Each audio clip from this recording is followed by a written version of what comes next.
I'm obsessed with the pain I ingest, I retain the success and I change, possessed by the thought I'll be free one day from society's restraints, money, clout, and fame, a disease, a plague. We all love to hate, have to play the game, have to make a name. All our insecurities are on this display. Is war with the enemy, think that it was meant to be.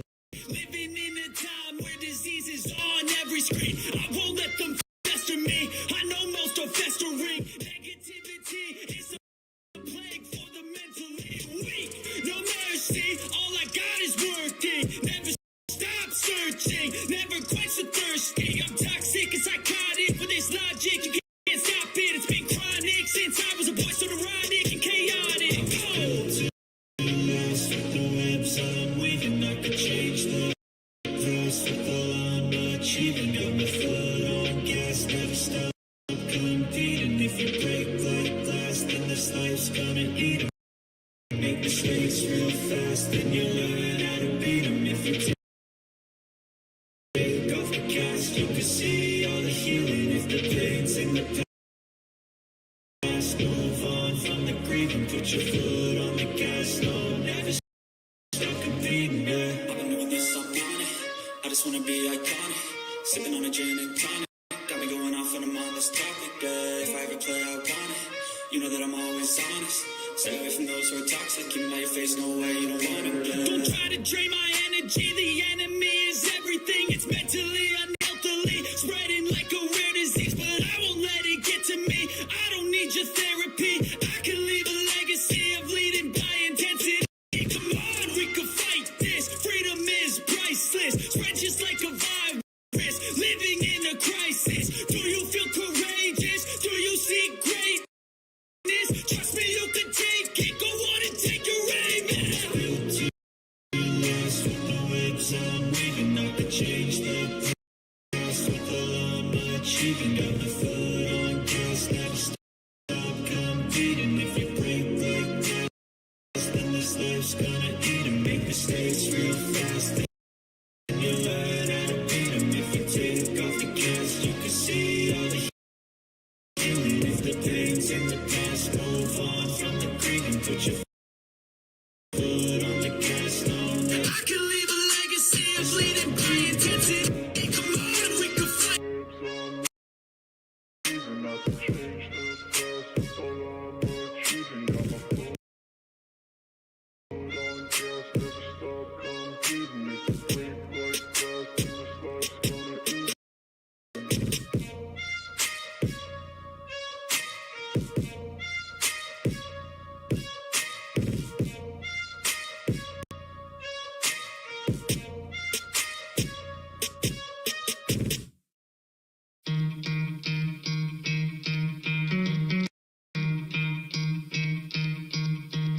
You can try to play it, but you're never gonna be me. Look the other way, what I'm doing ain't easy. Bloody hands stained from the people who deceive me. Bloody hands break through the chains, go free me. Looking for change, looking for pain, pulling a mob, pushing a train. I never stop, stick to a lane, pick up the pieces and go rearrange.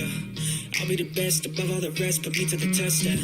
Expect nothing less, your check is I'm chess, what's happening next, yeah. He got the venom, a tangible weapon, no coming in second. This life is a lesson, he got a new engine from pain, it's a blessing. New focus, no guessing, just build an obsession. All in his possession, you got their attention. I leave an impression and take your redemption. Just kill no discretion, your mind is a weapon. 11-11 is time for progression. Oh. You could try to play, but you're never gonna be me. Look the other way, what I'm doing ain't easy. Bloody hands stand from the people who deceive me. Bloody hands break through the chains, go free me. People like sheep or feet hurt it easy. You don't wanna be fast asleep on this feeling. Better stand tall.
What you think of as the past is a memory trace stored in the mind of a former now.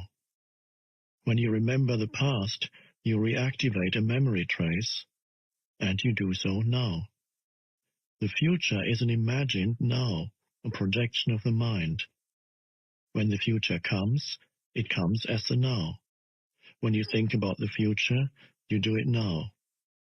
Past and future obviously have no reality of their own.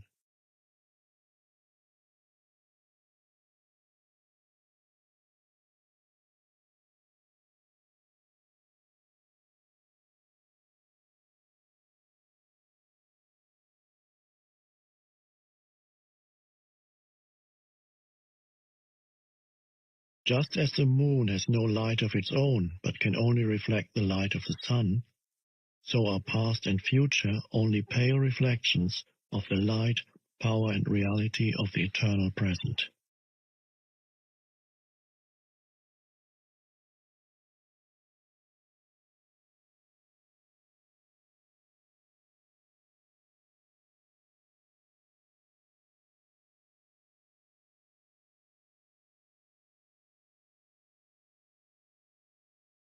Their reality is borrowed from the now. The essence of what I am saying here cannot be understood by the mind. The moment you grasp it, there's a shift in consciousness from mind to being, from time to presence. Suddenly, everything feels alive, radiates energy, emanates being.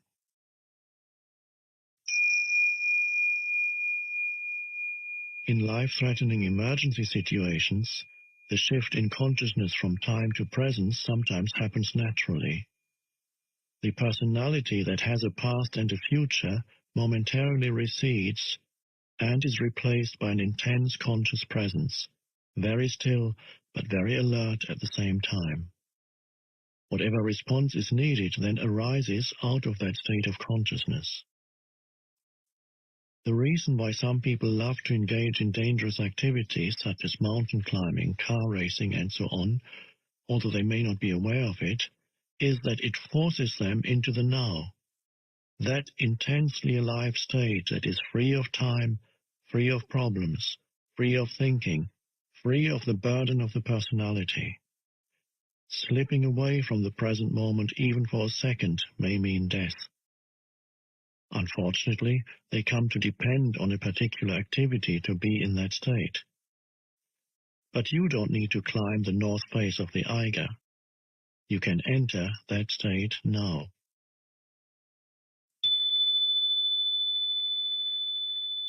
Since ancient times, spiritual masters of all traditions have pointed to the now as the key to the spiritual dimension. Despite this, it seems to have remained a secret. It is certainly not taught in churches and temples. If you go to a church, you may hear readings from the Gospels such as, "Take no thought for the morrow shall take thought for the things of itself," or, "Nobody who puts his hands to the plow and looks back is fit for the kingdom of God." Or you might hear the passage about the beautiful flowers that are not anxious about tomorrow, but live with ease in the timeless now and are provided for abundantly by God. The depth and radical nature of these teachings are not recognized. No one seems to realize that they are meant to be lived, and so bring about a profound inner transformation.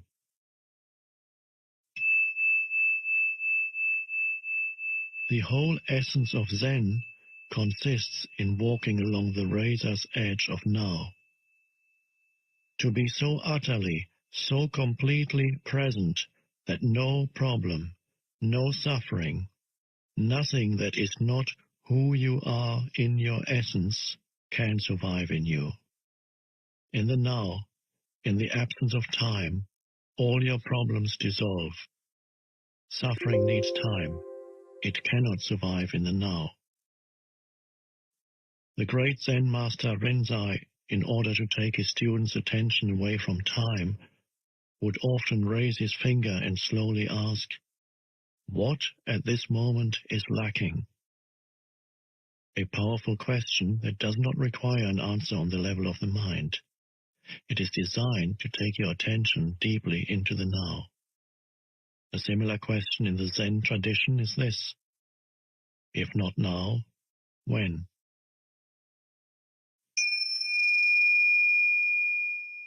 The now is also central to the teaching of Sufism, the mystical branch of Islam. Sufis have a saying: the Sufi is the son of time present. And Rumi, the great poet and teacher of Sufism, declares, "Past and future veil God from our sight. Burn up both of them with fire." Meister Eckhart, the 13th century spiritual teacher, summed it all up beautifully. Time is what keeps the light from reaching us. There is no greater obstacle to God than time.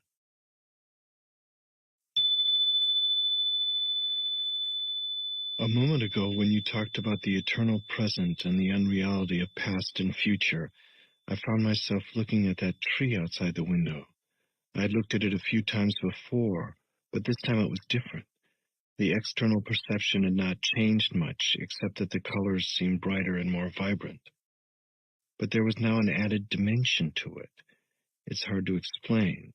I don't know how, but I was aware of something invisible that I felt was the essence of that tree, its inner spirit, if you like. And somehow I was part of that.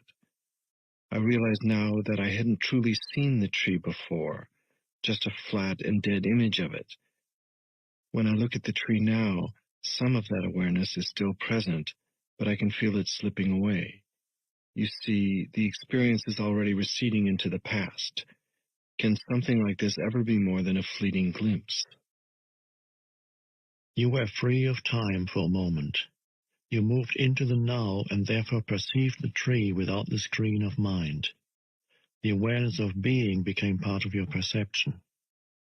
With the timeless dimension comes a different kind of knowing, one that does not kill the spirit that lives within every creature and everything. A knowing that does not destroy the sacredness and mystery of life, but contains a deep love and reverence for all that is. A knowing of which the mind knows nothing. The mind cannot know the tree. It can only know facts or information about the tree. My mind cannot know you, only labels, judgments, facts, and opinions about you. Being alone knows directly. There is a place for mind and mind knowledge. It is in the practical realm of day-to-day living. However, when it takes over all aspects of your life, including your relationships with other human beings and with nature, it becomes a monstrous parasite that, unchecked, may well end up killing all life on the planet and finally itself by killing its host. You have had a glimpse of how the timeless can transform your perceptions. But an experience is not enough, no matter how beautiful or profound. What is needed and what we are concerned with is a permanent shift in consciousness. So break the old pattern of present moment denial and present moment resistance.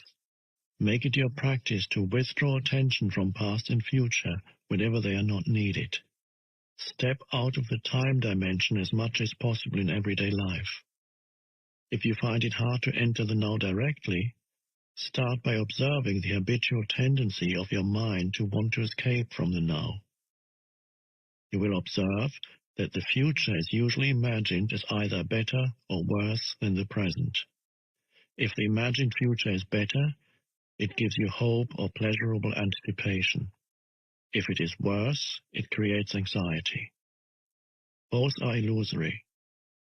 Through self-observation, more presence comes into your life automatically.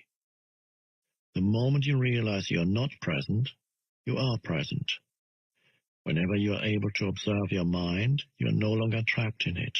Another factor has come in, something that is not of the mind. The witnessing presence. Be present as the watcher of your mind, of your thoughts and emotions, as well as your reactions in various situations. Be at least as interested in your reactions as in the situation or person that causes you to react. Notice also how often your attention is in the past or future. Don't judge or analyze what you observe. Watch the thought, feel the emotion, observe the reaction. Don't make a personal problem out of them. You will then feel something more powerful than any of those things that you observe, the still observing presence itself behind the content of your mind, the silent watcher.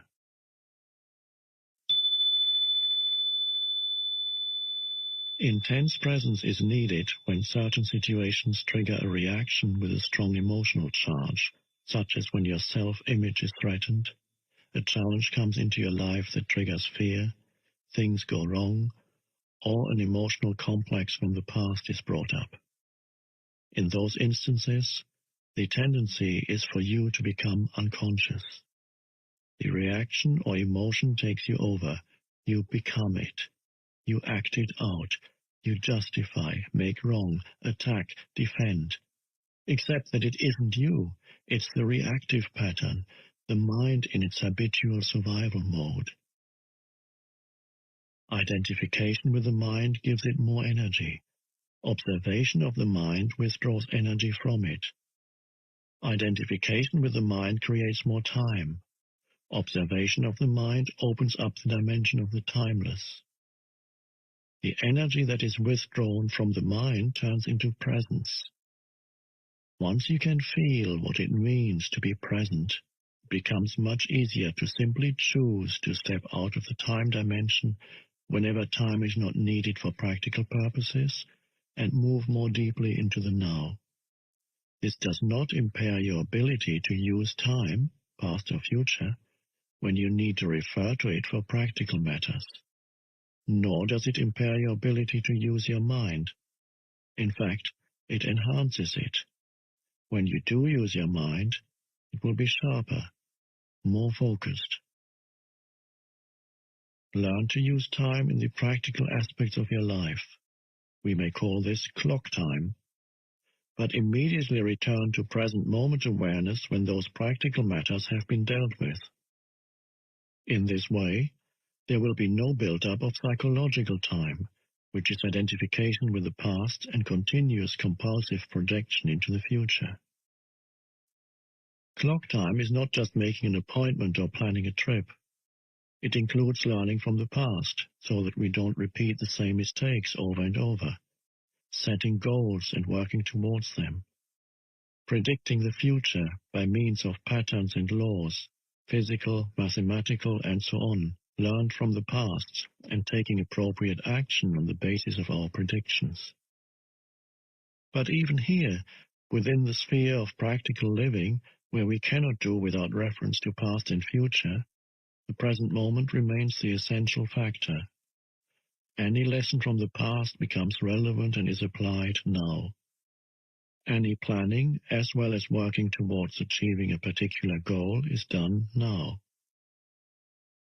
The enlightened person's main focus of attention is always the now, but they are still peripherally aware of time. In other words, they continue to use clock time, but are free of psychological time. Be alert as you practice this so that you do not unwittingly transform clock time into psychological time.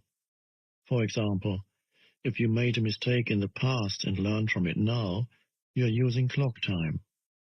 On the other hand, if you dwell on it mentally and self-criticism, remorse, or guilt come up, then you are making the mistake into me and mine.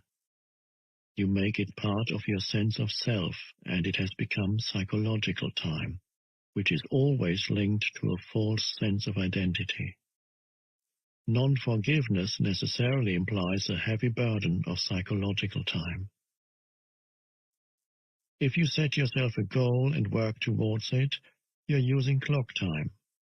You're aware of where you want to go, but you honor and give your fullest attention to the step that you're taking at this moment. If you then become excessively focused on the goal, perhaps because you're seeking happiness, fulfillment, or a more complete sense of self in it, the now is no longer honored. It becomes reduced to a mere stepping stone to the future, with no intrinsic value. Clock time then turns into psychological time. Your life's journey is no longer an adventure, just an obsessive need to arrive, to attain, to make it. You no longer see or smell the flowers by the wayside either, nor are you aware of the beauty and the miracle of life that unfolds all around you when you are present in the now.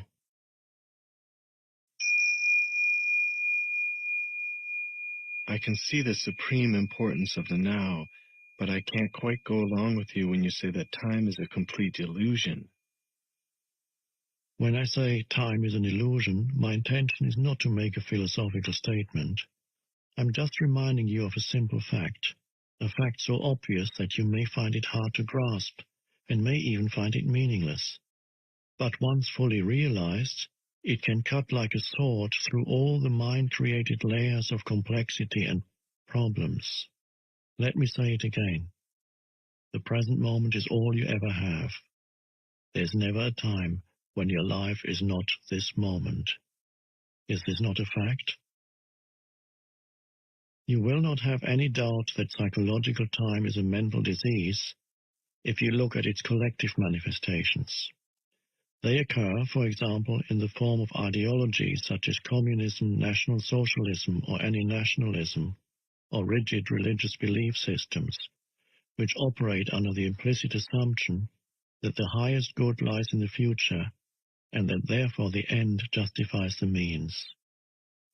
The end is an idea, a point in the mind-projected future, when salvation in whatever form, happiness, fulfillment, equality, liberation, and so on, will be attained.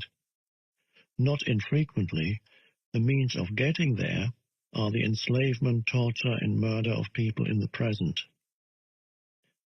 For example, it is estimated that as many as 50 million people were murdered to further the cause of communism, to bring about a better world in Russia, China, and other countries. This is a chilling example of how belief in a future heaven creates a present hell. Can there be any doubt that psychological time is a serious and dangerous mental illness? How does this mind pattern operate in your life?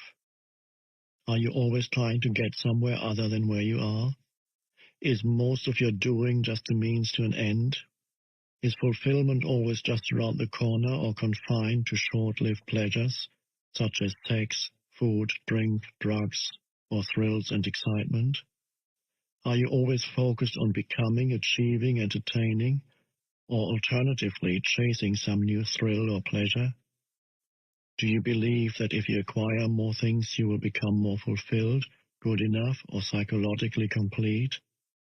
Are you waiting for a man or woman to give meaning to your life? In the normal, mind-identified or unenlightened state of consciousness, the power and infinite creative potential that lie concealed in the now are completely obscured by psychological time. Your life then loses its vibrancy, its freshness, its sense of wonder. The old patterns of thought, emotion, behavior, reaction, and desire are acted out in endless repeat performances, a script in your mind that gives you an identity of sorts, but distorts or covers up the reality of the now. The mind then creates an obsession with the future as an escape from the unsatisfactory present. But the belief that the future will be better than the present is not always an illusion. The present can be dreadful, and things can get better in the future, and often they do. Usually, the future is a replica of the past. Superficial changes are possible, but real transformation is rare and depends upon whether you can become present enough to dissolve the past by accessing the power of the now. What you perceive as future is an intrinsic part of your state of consciousness now. If your mind carries a heavy burden of past, you will experience more of the same. The past perpetuates itself through lack of presence. The quality of your consciousness at this moment is what shapes the future, which, of course, can only be experienced as the now. You may win $10 million, but that kind of change is no more than skin deep. you would simply continue to act out the same conditioned patterns in more luxurious surroundings. Humans have learned to split the atom. Instead of killing 10 or 20 people with a wooden club, one person can now kill 1 million just by pushing a button. Is that real change? If it is the quality of your consciousness at this moment that determines the future, then what is it that determines the quality of your consciousness? Your degree of presence. So the only place where true change can occur and where the past can be dissolved is the now.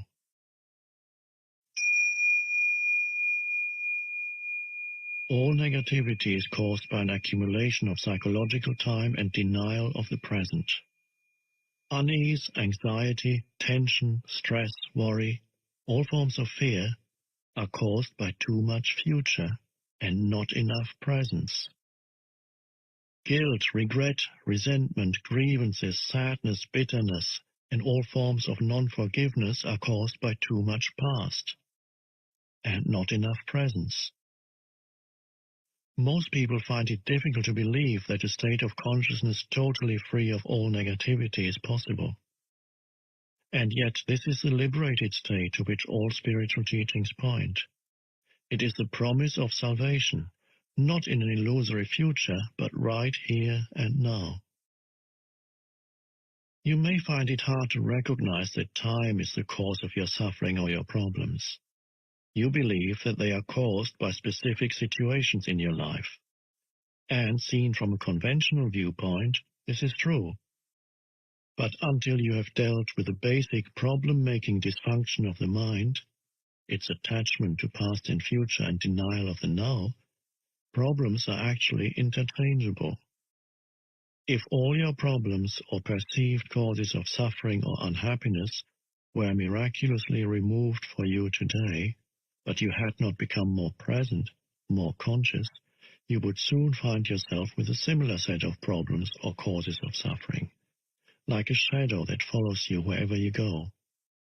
Ultimately, there's only one problem: the time-bound mind itself. I can't believe that I could ever reach a point where I am completely free of my problems. You're right. You can never reach that point because you are at that point now. There is no salvation in time. You cannot be free in the future. Presence is the key to freedom, so you can only be free now. I don't see how I can be free now. As it happens, I am extremely unhappy with my life at the moment. This is a fact, and I would be deluding myself if I tried to convince myself that all is well when it definitely isn't. To me, the present moment is very unhappy. It is not liberating at all. What keeps me going is the hope or possibility of some improvement in the future. You think that your attention is in the present moment when it's actually taken up completely by time. You cannot be both unhappy and fully present in the now.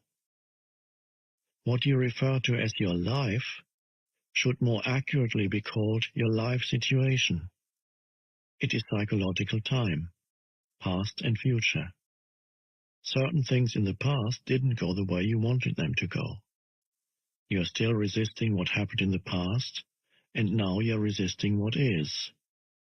Hope is what keeps you going, but hope keeps you focused on the future, and this continued focus perpetuates your denial of the now and therefore your unhappiness.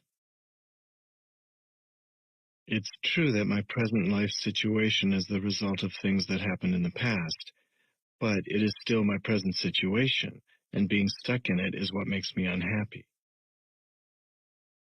Forget about your life situation for a while and pay attention to your life. What's the difference? Your life situation exists in time. Your life is now.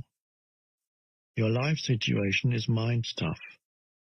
Your life is real. Find the narrow gate that leads to life. It is called the now. Narrow your life down to this moment. Your life situation may be full of problems. Most life situations are. but find out if you have any problem at this moment, not tomorrow or in 10 minutes, but now.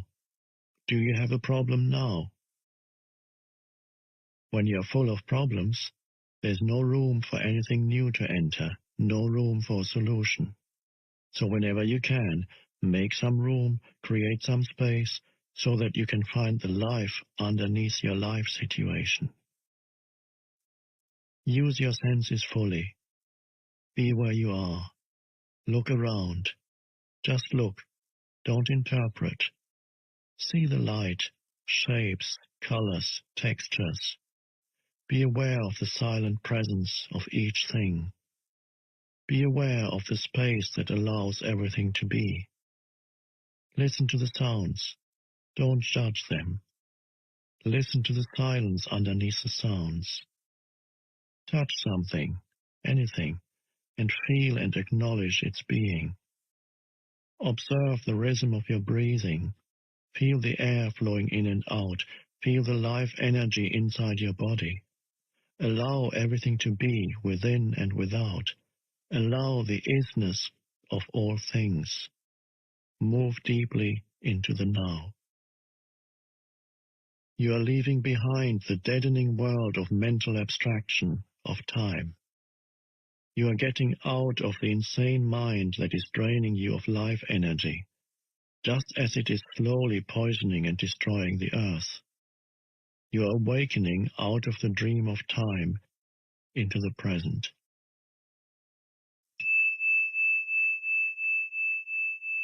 It feels as if a heavy burden has been lifted, a sense of lightness. I feel clear, but my problems are still there waiting for me, aren't they? They haven't been solved. Am I not just temporarily evading them? If you found yourself in paradise, it wouldn't be long before your mind would say, yes, but...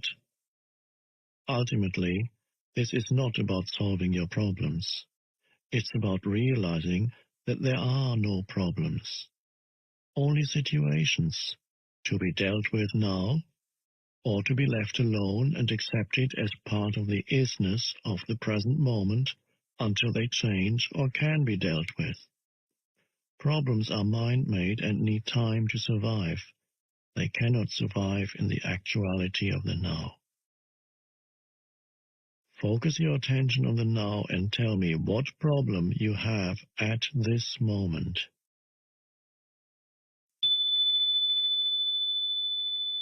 I am not getting any answer because it is impossible to have a problem when your attention is fully in the now. A situation that needs to be either dealt with or accepted? Yes. Why make it into a problem? Why make anything into a problem? Isn't life challenging enough as it is? What do you need problems for? The mind unconsciously loves problems because they give you an identity of sorts. This is normal, and it is insane. Problem means that you are dwelling on a situation mentally without there being a true intention or possibility of taking action now, and that you are unconsciously making it part of your sense of self. You become so overwhelmed by your life situation that you lose your sense of life, of being. Or you are carrying in your mind the insane burden of 100 things that you will or may have to do in the future, instead of focusing your attention on the one thing that you can do now. When you create a problem, you create pain. All it takes is a simple choice, simple decision. No matter what happens, I will create no more pain for myself. I will create no more problems. Although it is a simple choice, it is also very radical. You won't make that choice unless you are truly fed up with suffering, unless you have truly had enough. And you won't be able to go through with it unless you access the power of the now. If you create no more pain for yourself, then you create no more pain for others. You also no longer contaminate the beautiful earth, your inner space, and the collective human psyche with the negativity of problem-making.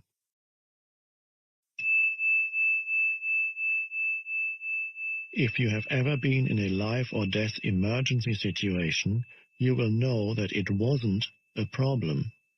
The mind didn't have time to fool around and make it into a problem. In a true emergency, the mind stops. You become totally present in the now, and something infinitely more powerful takes over. This is why there are many reports of ordinary people suddenly becoming capable of incredibly courageous deeds. In any emergency, either you survive or you don't.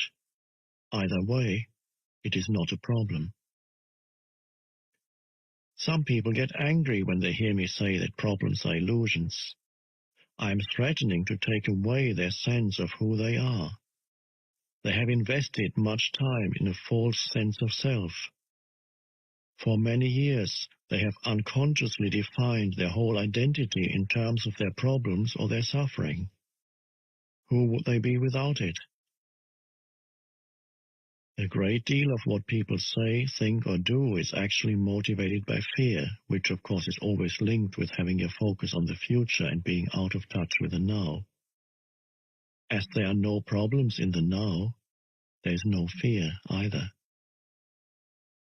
Should a situation arise that you need to deal with now, your action will be clear and incisive if it arises out of present moment awareness. It is also more likely to be effective. It will not be a reaction coming from the past conditioning of your mind, but an intuitive response to the situation. In other instances, when the time-bound mind would have reacted, you will find it more effective to do nothing. Just stay centered in the now. I have had glimpses of this state of freedom from mind and time that you describe, but past and future are so overwhelmingly strong that I cannot keep them out for long. The time-bound mode of consciousness is deeply embedded in the human psyche. But what we are doing here is part of a profound transformation that is taking place in the collective consciousness of the planet and beyond. The awakening of consciousness from the dream of matter, form, and separation. The ending of time. We are breaking mind patterns that have dominated human life for eons. Mind patterns that have created unimaginable suffering on a vast scale. I am not using the word evil. It is more helpful to call it unconsciousness or insanity. This breaking up of the old mode of consciousness, or rather unconsciousness, is it something we have to do, or will it happen anyway? I mean, is this change inevitable? That's a question of perspective. The doing and the happening is in fact a single process. Because you are one with the totality of consciousness, you cannot separate the two. But there's no absolute guarantee that humans will make it. The process isn't inevitable or automatic. Your cooperation is an essential part of it. However you look at it, it is a quantum leap in the evolution of consciousness, as well as our only chance of survival as a race. To alert you that you have allowed yourself to be taken over by psychological time, you can use a simple criterion. Ask yourself, is there joy, ease, and lightness in what I'm doing? If there isn't, then time is covering up the present moment, and life is perceived as a burden or a struggle. If there's no joy, ease, or lightness in what you're doing, it does not necessarily mean that you need to change what you're doing. It may be sufficient to change the how. How is always more important than what. See if you can give much more attention to the doing than to the result that you want to achieve through it. Give your fullest attention to whatever the moment presents. This implies that you also completely accept what is, because you cannot give your full attention to something and at the same time resist it. As soon as you honor the present moment, all unhappiness and struggle dissolve, and life begins to flow with joy and ease. When you act out of present moment awareness, whatever you do becomes imbued with a sense of quality, care, and love, even the most simple action.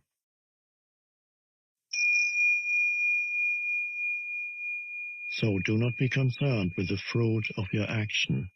Just give attention to the action itself. The fruit will come of its own accord. This is a powerful spiritual practice. In the Bhagavad Gita, one of the oldest and most beautiful spiritual teachings in existence, non-attachment to the fruit of your action is called karma yoga. It is described as the path of consecrated action. When the compulsive striving away from the now ceases, the joy of being flows into everything you do. The moment your attention turns to the now, you feel a presence, a stillness, a peace. You no longer depend on the future for fulfillment and satisfaction. You don't look to it for salvation. Therefore, you are not attached to the results. Neither failure nor success has the power to change your inner state of being. You have found the life underneath your life situation. In the absence of psychological time, your sense of self is derived from being, not from your personal past. Therefore, the psychological need to become anything other than who you are already is no longer there. In the world, on the level of your life situation, you may indeed become wealthy, knowledgeable, successful, free of this or that. But in the deeper dimension of being, you are complete and whole now.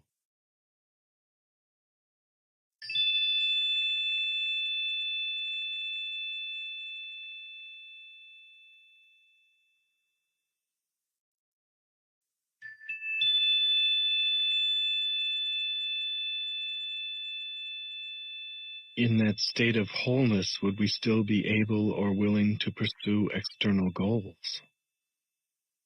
Of course, but you will not have illusory expectations that anything or anybody in the future will save you or make you happy.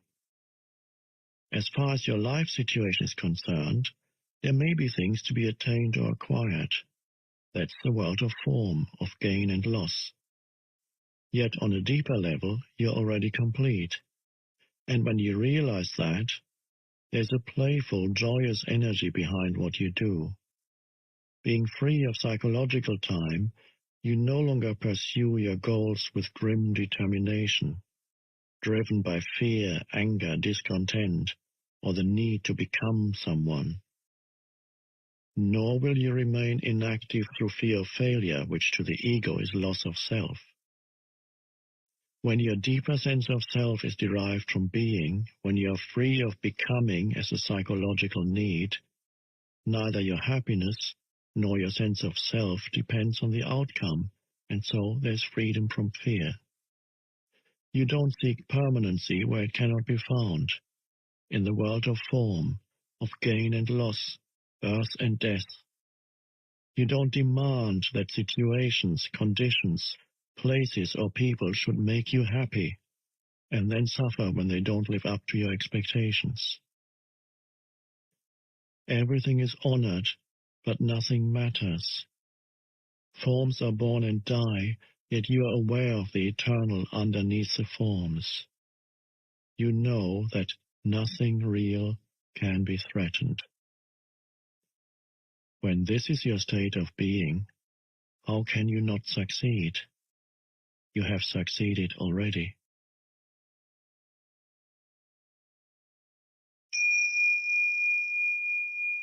Chapter 4. Mind Strategies for Avoiding the Now. Even if I completely accept that ultimately time is an illusion, what difference is that going to make in my life? I still have to live in a world that is completely dominated by time. Intellectual agreement is just another belief and won't make much difference to your life. To realize this truth, you need to live it. When every cell of your body is so present that it feels vibrant with life, And when you can feel that life every moment as the joy of being, then it can be said that you are free of time. But I still have to pay the bills tomorrow, and I'm still going to grow old and die, just like everybody else. So how can I ever say that I'm free of time? Tomorrow's bills are not the problem. The dissolution of the physical body is not a problem. Loss of now is the problem, or rather, the core delusion that turns a mere situation, event, or emotion into a personal problem and into suffering. Loss of now is loss of being. To be free of time is to be free of the psychological need of past for your identity and future for your fulfillment. It represents the most profound transformation of consciousness that you can imagine. In some rare cases, this shift in consciousness happens dramatically and radically, once and for all. When it does, it usually comes about through total surrender in the midst of intense suffering. Most people, however, have to work at it. When you've had your first few glimpses of the timeless state of consciousness, you begin to move back and forth between the dimensions of time and presence. First, you become aware of just how rarely your attention is truly in the now. But to know that you are not present is a great success. That knowing is presence, even if initially it only lasts for a couple of seconds of clock time before it is lost again. Then, with increasing frequency, you choose to have the focus of your consciousness in the present moment rather than in the past or future. And whenever you realize that you had lost the now, you're able to stay in it not just for a couple of seconds, but for longer periods as perceived from the external perspective of clock time. So before you're firmly established in the state of presence, which is to say, before you're fully conscious, you shift back and forth for a while between consciousness and unconsciousness, between the state of presence and the state of mind identification. You lose the now and you return to it again and again. Eventually, presence becomes your predominant state. For most people, presence is experienced either never at all or only accidentally and briefly on rare occasions without being recognized for what it is. Most humans alternate not between consciousness and unconsciousness, but only between different levels of unconsciousness. What do you mean by different levels of unconsciousness? As you probably know, in sleep you constantly move between the phases of dreamless sleep and the dream state. Similarly, in wakefulness, most people only shift between ordinary unconsciousness and deep unconsciousness. What I call ordinary unconsciousness means being identified with your thought processes and emotions, your reactions, desires and aversions. It is most people's normal state. In that state, you are run by the egoic mind and you are unaware of being. It is a state not of acute pain or unhappiness, but of an almost continuous low level of unease, discontent, boredom or nervousness, a kind of background static.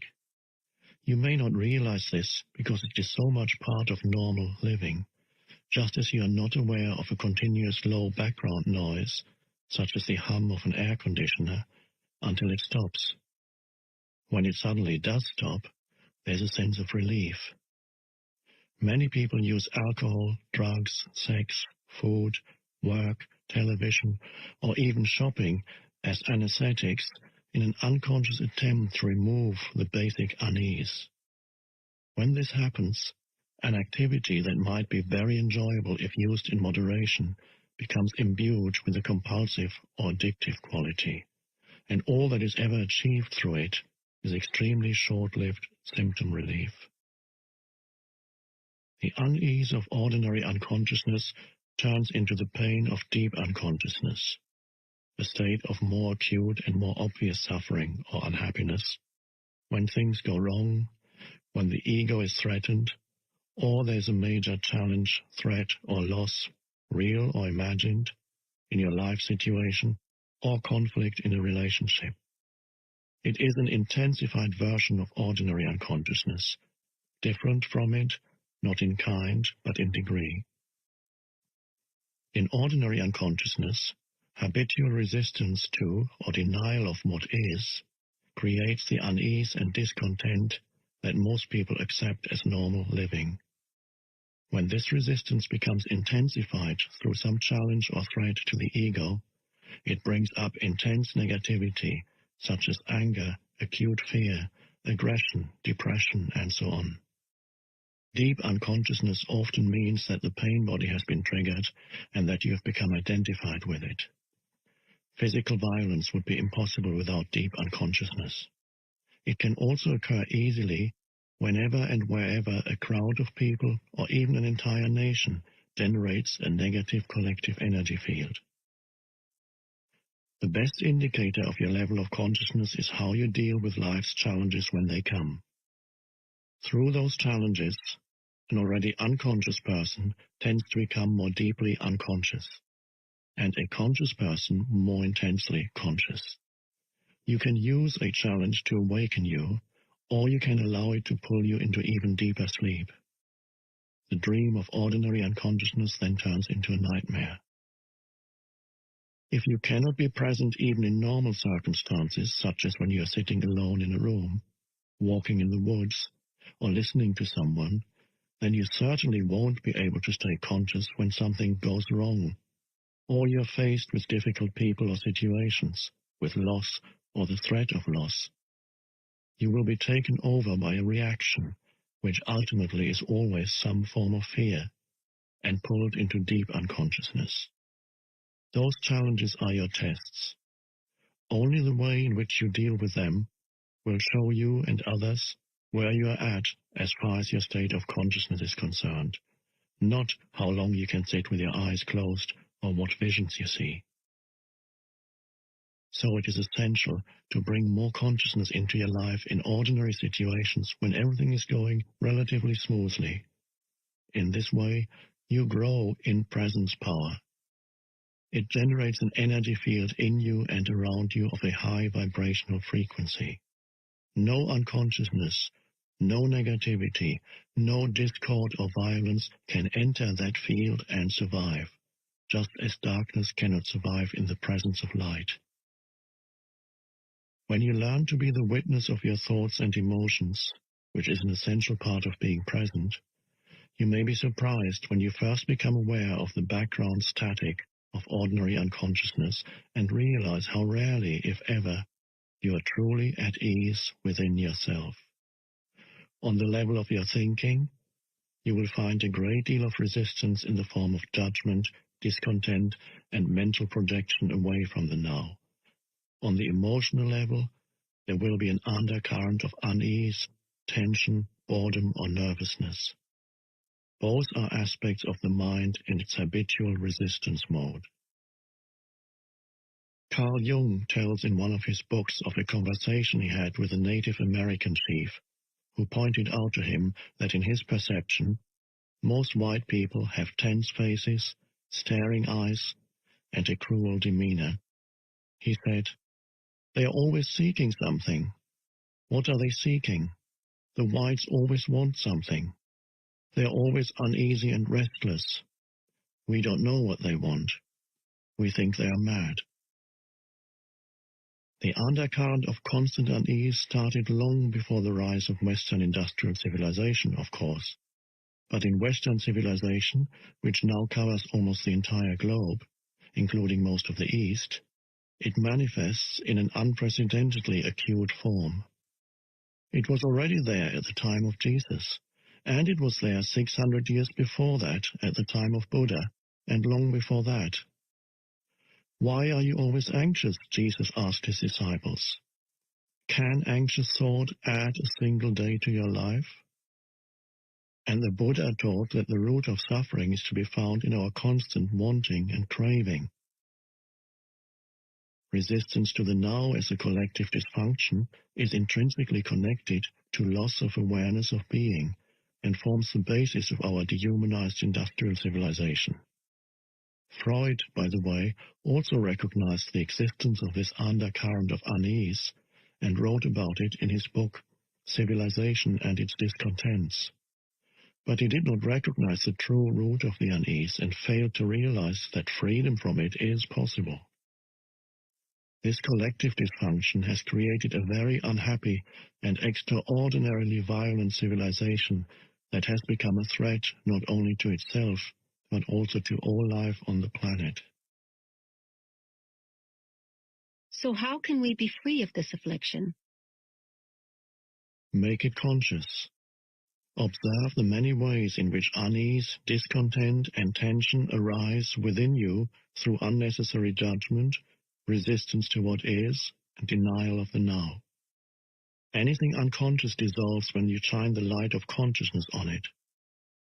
Once you know how to dissolve ordinary unconsciousness, the light of your presence will shine brightly, and it will be much easier to deal with deep unconsciousness whenever you feel its gravitational pull.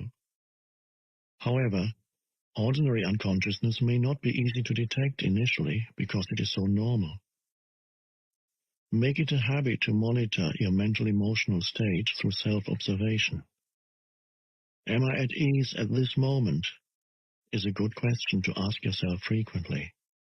Or you can ask, what's going on inside me at this moment?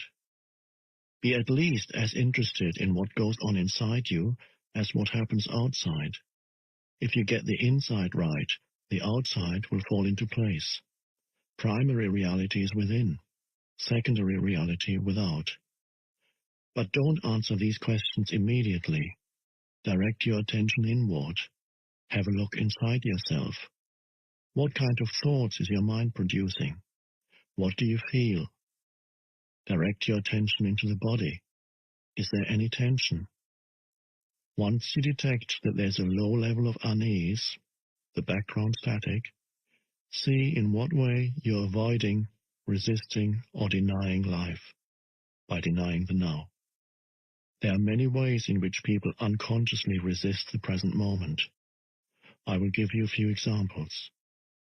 With practice, your powers of self-observation, of monitoring your inner state, will become sharpened. Do you resent doing what you're doing? It may be your job, or you may have agreed to do something and are doing it, but part of you resents and resists it. Are you carrying unspoken resentment towards the person close to you? Do you realize that the energy you thus emanate is so harmful in its effects that you are in fact contaminating yourself as well as those around you? Have a good look inside. Is there even the slightest trace of resentment, unwillingness? If there is, observe it on both the mental and the emotional levels. What thoughts is your mind creating around this situation? Then look at the emotion, which is the body's reaction to those thoughts. Feel the emotion. Does it feel pleasant or unpleasant? Is it an energy that you would actually choose to have inside you? Do you have a choice? Maybe you are being taken advantage of. Maybe the activity you are engaged in is tedious. Maybe someone close to you is dishonest, irritating, or unconscious. But all this is irrelevant. Whether your thoughts and emotions about this situation are justified or not makes no difference. The fact is that you are resisting what is. You are making the present moment into an enemy. You are creating unhappiness, conflict between the inner and the outer. Your unhappiness is polluting not only your own inner being and those around you, but also the collective human psyche of which you are an inseparable part. The pollution of the planet is only an outward reflection of an inner psychic pollution. Millions of unconscious individuals not taking responsibility for their inner space. Either stop doing what you are doing, speak to the person concerned and express fully what you feel, or drop the negativity that your mind has created around the situation and that serves no purpose whatsoever except to strengthen a false sense of self. Recognizing its futility is important. Negativity is never the optimum way of dealing with any situation. In fact, in most cases it keeps you stuck in it, blocking real change. Anything that is done with negative energy will become contaminated by it, and in time give rise to more pain, more unhappiness. Furthermore, any negative inner state is contagious. Unhappiness spreads more easily than a physical disease. Through the law of resonance, it triggers and feeds latent negativity in others, unless they are immune, that is, highly conscious. Are you polluting the world or cleaning up the mess? You are responsible for your inner space. Nobody else is, just as you are responsible for the planet. As within, so without. If humans clear inner pollution, then they will also cease to create outer pollution. How can we drop negativity, as you suggest? By dropping it. How do you drop a piece of hot coal that you are holding in your hand? How do you drop some heavy and useless baggage that you are carrying? By recognizing that you don't want to suffer the pain or carry the burden anymore and then letting go of it. Deep unconsciousness, such as the pain body, or other deep pain, such as the loss of a loved one, usually needs to be transmuted through acceptance, combined with the light of your presence, your sustained attention. Many patterns in ordinary unconsciousness, on the other hand, can simply be dropped once you know that you don't want them and don't need them anymore, once you realize that you have a choice, that you're not just a bundle of conditioned reflexes. All this implies that you're able to access the power of now. Without it, you have no choice. If you call some emotions negative, aren't you creating a mental polarity of good and bad, as you explained earlier? No. The polarity was created at an earlier stage when your mind judged the present moment as bad. This judgment then created the negative emotion. But if you call some emotions negative, aren't you really saying that they shouldn't be there? That it's not okay to have those emotions? My understanding is that we should give ourselves permission to have whatever feelings come up, rather than judge them as bad or say that we shouldn't have them. It's okay to feel resentful. It's okay to be angry, irritated, moody, or whatever. Otherwise, we get into repression, inner conflict, or denial. Everything is okay as it is. Of course, once a mind pattern, an emotion, or reaction is there, accept it. You are not conscious enough to have a choice in the matter. That's not a judgment, just a fact. If you had a choice, or realized that you do have a choice, would you choose suffering or joy, ease or unease, peace or conflict? Would you choose the thought or feeling that cuts you off from your natural state of well-being, the joy of life within? Any such feeling I call negative, which simply means bad, not in the sense that you shouldn't have done that, but just plain factual bad, like feeling sick in the stomach. How is it possible that humans killed in excess of 100 million fellow humans in the 20th century alone? Humans inflicting pain of such magnitude on one another is beyond anything you can imagine. And that's not taking into account the mental, emotional, and physical violence, the torture, pain, and cruelty they continue to inflict on each other, as well as on other sentient beings on a daily basis. Do they act in this way because they're in touch with their natural state, the joy of life within? Of course not. Only people who are in a deeply negative state, who feel very bad indeed, would create such a reality as a reflection of how they feel. Now they are engaged in destroying nature and the planet that sustains them. Unbelievable, but true. Humans are a dangerously insane and very sick species. That's not a judgment, it's a fact. It is also a fact that the sanity is there underneath the madness. Healing and redemption are available right now. Coming back specifically to what you said, it is certainly true that When you accept your resentment, moodiness, anger, and so on, you are no longer forced to act them out blindly, and you are less likely to project them onto others. But I wonder if you're not deceiving yourself. When you have been practicing acceptance for a while, as you have, there comes a point when you need to go on to the next stage, where those negative emotions are not created anymore.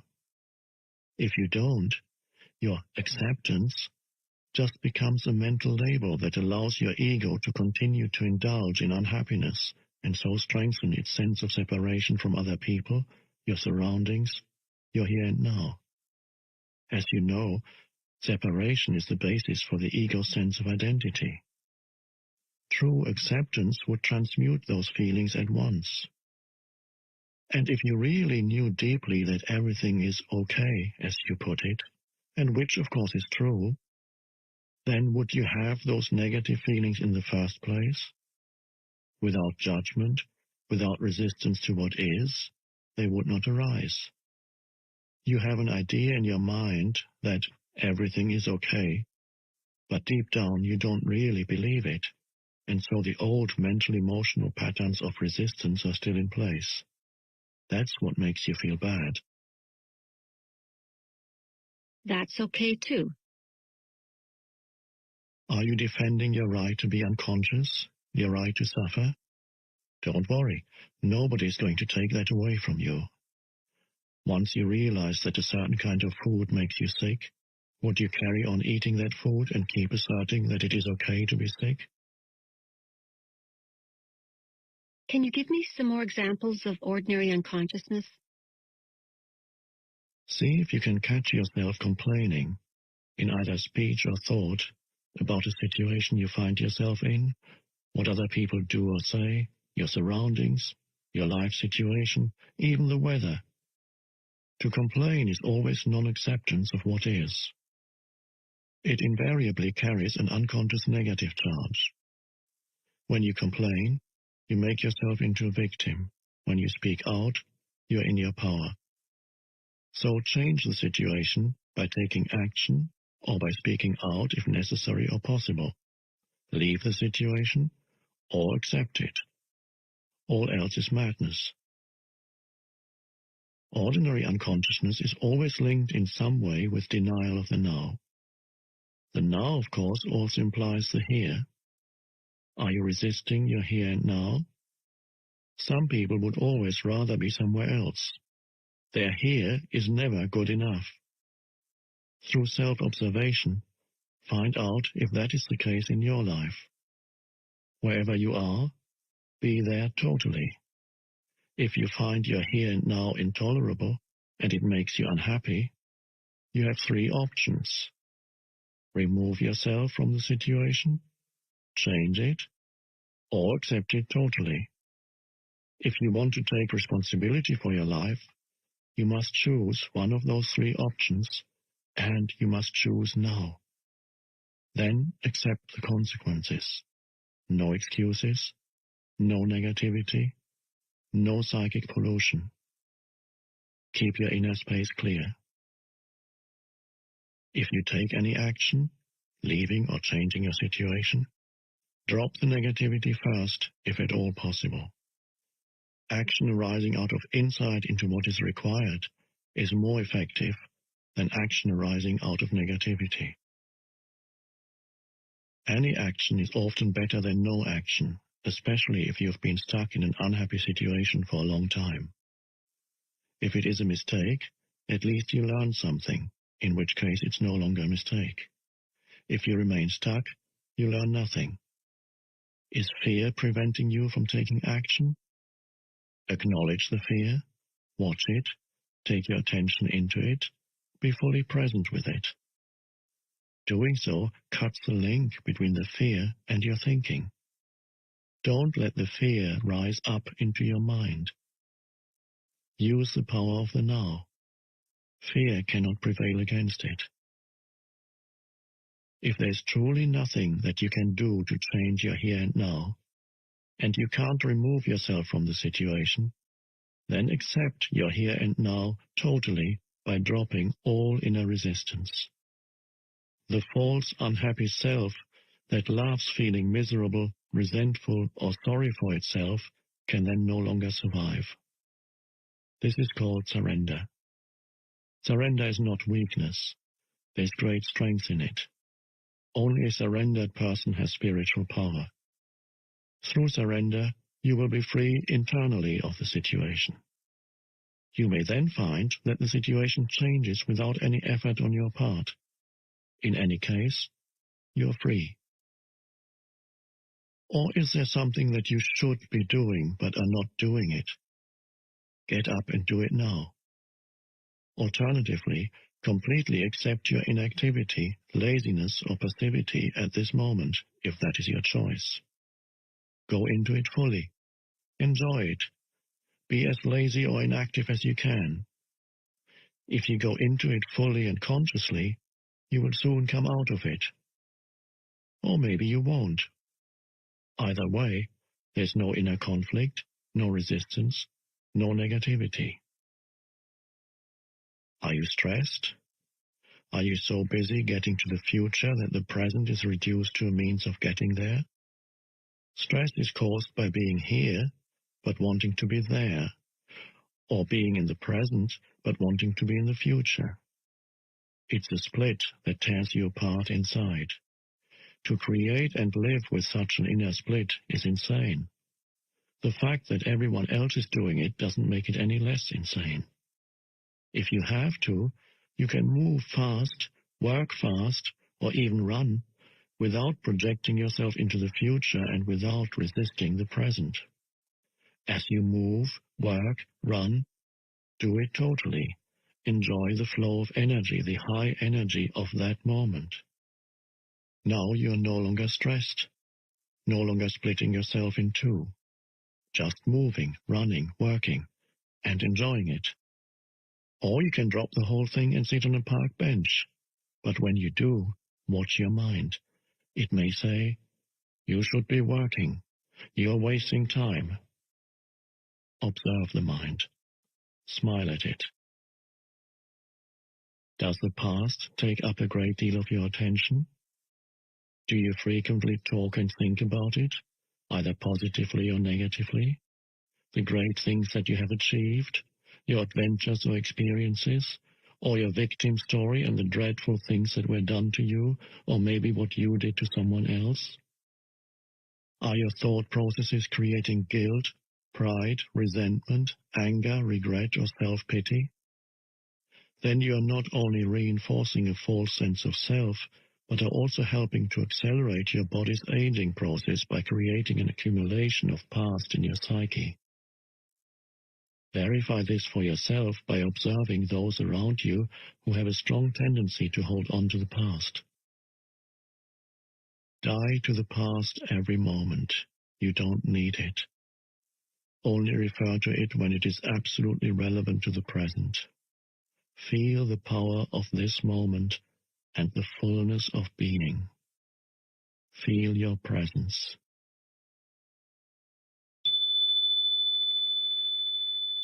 Are you worried?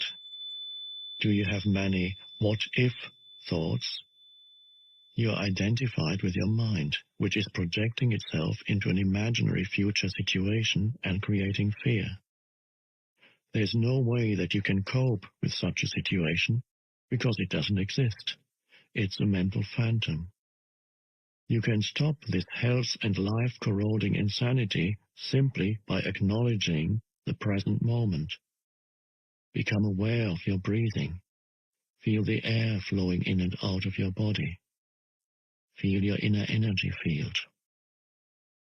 All that you ever have to deal with, cope with, in real life, as opposed to imaginary mind projections, is this moment. Ask yourself what problem you have right now, not next year, tomorrow, or 5 minutes from now. What is wrong with this moment? You can always cope with the now, but you can never cope with the future, nor do you have to. The answer, the strength, the right action or the resource will be there when you need it, not before, not after. One day I'll make it. Is your goal taking up so much of your attention that you reduce the present moment to a means to an end? Is it taking the joy out of your doing? Are you waiting to start living? If you develop such a mind pattern, no matter what you achieve or get, the present will never be good enough. The future will always seem better. A perfect recipe for permanent dissatisfaction and non-fulfillment, don't you agree? Are you a habitual waiter? How much of your life do you spend waiting? What I call small-scale waiting is waiting in line at the post office, in a traffic jam, at the airport, or waiting for someone to arrive, to finish work, and so on. Large-scale waiting is waiting for the next vacation, for a better job, for the children to grow up, for a truly meaningful relationship, for success, to make money, to be important, to become enlightened. It is not uncommon for people to spend their whole life waiting to start living. Waiting is a state of mind. Basically, it means that you want the future. You don't want the present. You don't want what you've got, and you want what you haven't got. With every kind of waiting, you unconsciously create inner conflict between your here and now, where you don't want to be, and the projected future, where you want to be. This greatly reduces the quality of your life by making you lose the present. There's nothing wrong with striving to improve your life situation. You can improve your life situation, but you cannot improve your life. Life is primary. Life is your deepest inner being. It is already whole, complete, perfect. Your life situation consists of your circumstances and your experiences. There's nothing wrong with setting goals and striving to achieve things.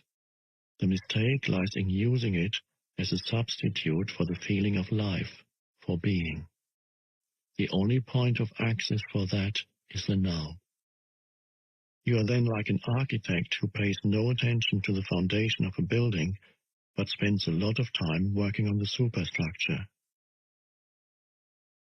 For example, many people are waiting for prosperity. It cannot come in the future. When you honor, acknowledge, and fully accept your present reality, where you are, who you are, what you are doing right now, when you fully accept what you have got, you are grateful for what you have got, grateful for what is, grateful for being. Gratitude for the present moment and the fullness of life now is true prosperity. It cannot come in the future. Then, in time, that prosperity manifests for you in various ways.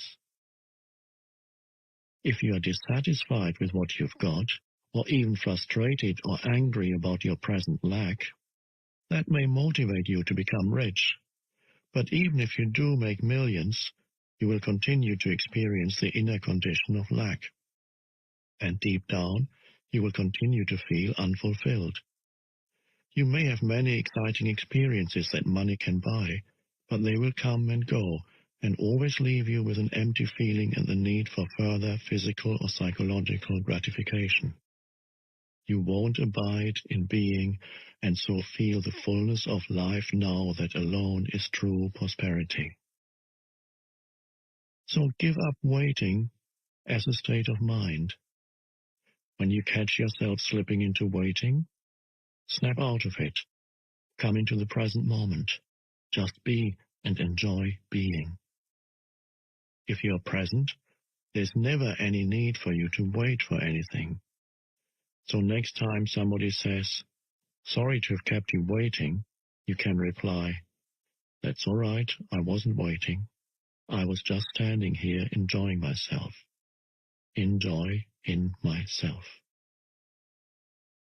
These are just a few of the habitual mind strategies for denying the present moment that are part of ordinary unconsciousness.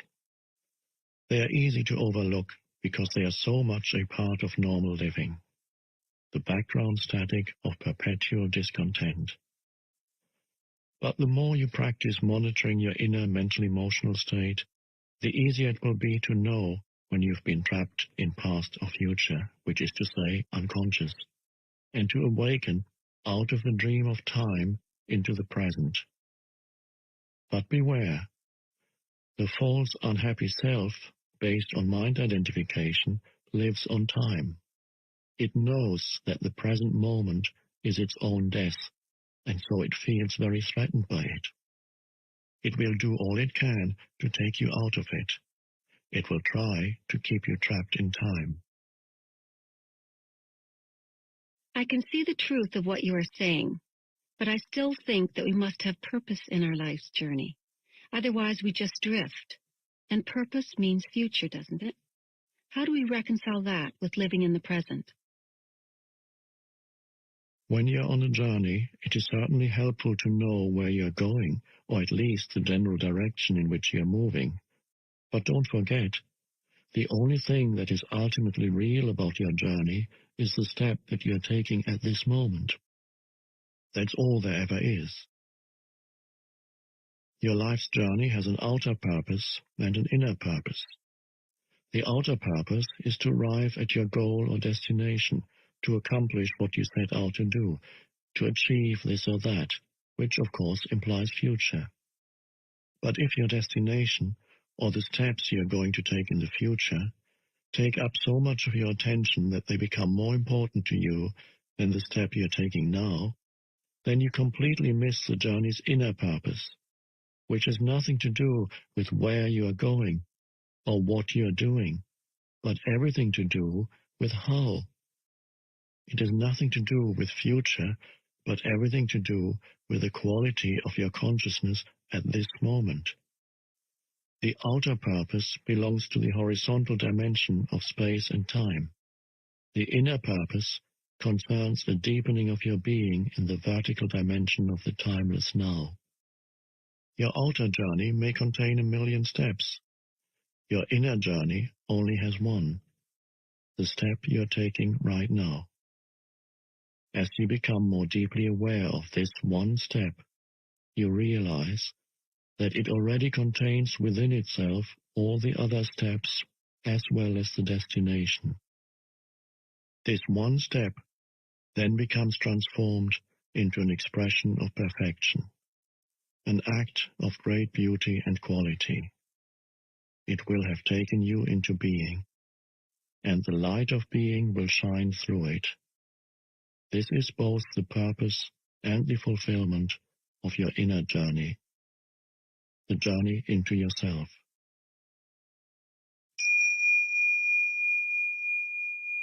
Does it matter whether we achieve our outer purpose, whether we succeed or fail in the world? It will matter to you as long as you haven't realized your inner purpose. After that, the outer purpose is just a game that you may continue to play simply because you enjoy it. It is also possible to fail completely in your outer purpose, and at the same time totally succeed in your inner purpose. Or the other way around, which is actually more common, outer riches and inner poverty, or to gain the world and lose your soul, as Jesus puts it. Ultimately, of course, every outer purpose is doomed to fail sooner or later, simply because it is subject to the law of impermanence of all things. The sooner you realize that your outer purpose cannot give you lasting fulfillment, the better. When you have seen the limitations of your outer purpose, you give up your unrealistic expectation that it should make you happy, and you make it subservient to your inner purpose. You mentioned that thinking or talking about the past unnecessarily is one of the ways in which we avoid the present. But apart from the past that we remember and perhaps identify with, isn't there another level of past within us that is much more deep-seated? I'm talking about the unconscious past that conditions our lives, especially through early childhood experiences, perhaps even past life experiences.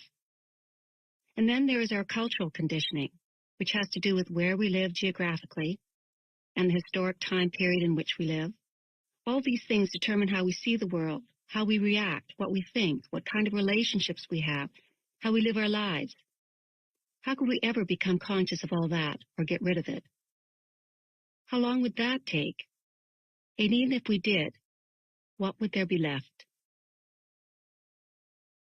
What is left when illusion ends?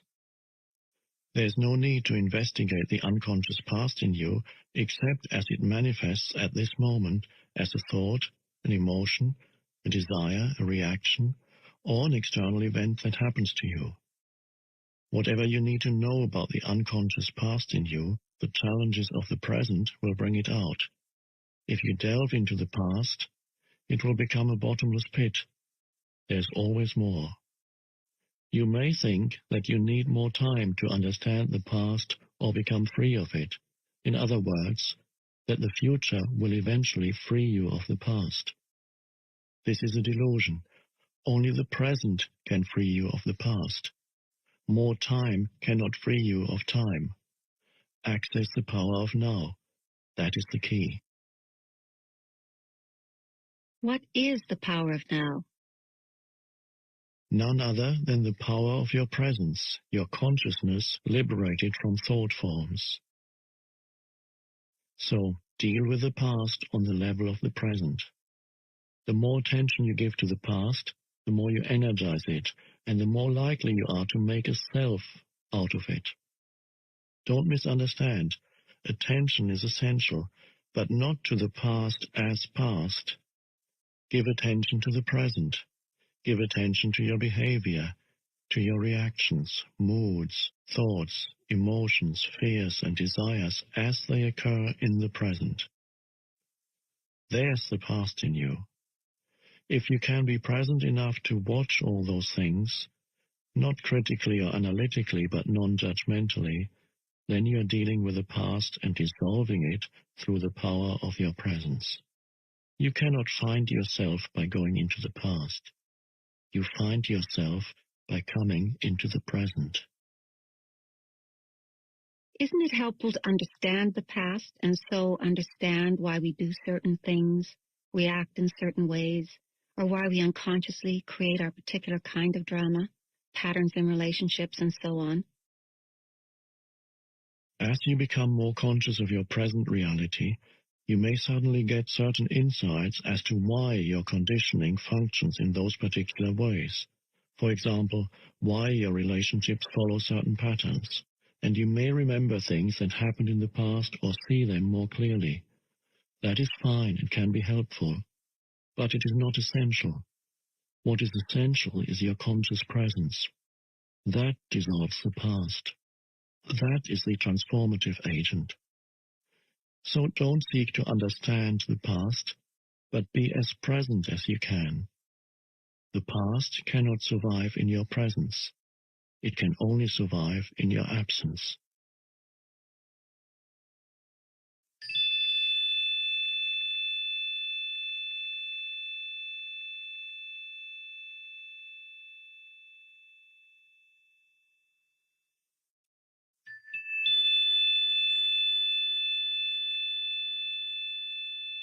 Chapter 5.